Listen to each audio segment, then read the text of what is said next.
ರಾಜ್ಯದ ಕಂದಾಯ ಮಂತ್ರಿಗಳಾದಂಥ ಕೃಷ್ಣ ಬೈರೇಗೌಡರೇ, ಕೋಲಾರ ಜಿಲ್ಲೆಯ ಜಿಲ್ಲಾ ಉಸ್ತುವಾರಿ ಸಚಿವರಾದ ಬೈರತಿ ಸುರೇಶ್ ಅವರೇ, ರೈತರ ಪಾಲಿಗೆ ನೀವು ಜೀವಂತವಾಗಿದ್ದೀರಾ.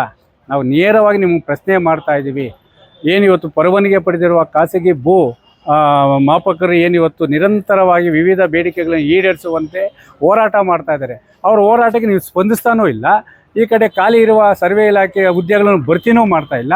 ರೈತರು ಅರ್ಜಿಗಳನ್ನು ಕಟ್ಟಿ ಸುಮಾರು ಜಾತಕ ಪಕ್ಷಿಗಳಂತೆ ಎರಡು ವರ್ಷದಿಂದ ಈ ಒಂದು ಸರ್ವೆ ಇಲಾಖೆ ಅಲೆದು ಸುಸ್ತಾಗಿಬಿಟ್ಟು ಇವತ್ತು ರೈತರು ನಿಮಗೆ ಇಡೀ ಶಾಪ ಆಗ್ತಾ ಇದ್ದಾರೆ. 1 ಅಡಿ 2 ಅಡಿ ಜಾಗಕ್ಕೋಸ್ಕರ ಇವತ್ತು ಗಲಾಟೆಗಳಾಗಲಿ ಪ್ರಾಣ ಕಳೆದುಕೊಳ್ಳುವ ಮಟ್ಟಕ್ಕೆ ಇದೆ. ಸರ್ವೆ ಇಲಾಖೆಗೆ ಅರ್ಜಿ ಸಲ್ಲಿಸಿ ಕೇಳಿದ್ರೆ ಯಾವುದೂ ಇಲ್ಲ. ರೈತರ ಅರ್ಜಿಗಳು ಮತ್ತು ಕಡತಗಳು ಈ ಸರ್ವೆ ಇಲಾಖೆಯಲ್ಲಿ ದೂಡಿ ಇಳಿತಾ ಇದೆ ಹೊರತು ಅವ್ರಿಗೆ ಯಾವುದಕ್ಕೂ ಸ್ಪಂದನೆ ಇಲ್ಲ, ಅದಕ್ಕೆ ಪರಿಹಾರನೂ ಇಲ್ದರ ಆಗ್ಬಿಟ್ಟೈತೆ.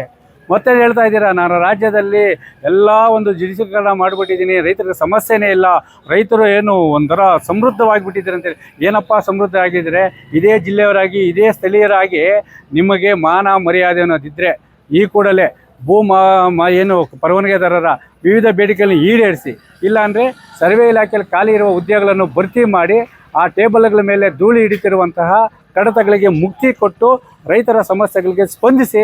ಇಲ್ಲವಾದರೆ ಇದೇ ತಿಂಗಳು ಮುಂದಿನ ಜೂನ್ 8ನೇ ತಾರೀಕು ಮಾಲೂರಿಗೆ ಬರುತ್ತಿರುವ ಮಾನ್ಯ ಮುಖ್ಯಮಂತ್ರಿಗಳ ಜೊತೆ ನೀವು ಬರ್ತೀರಾ.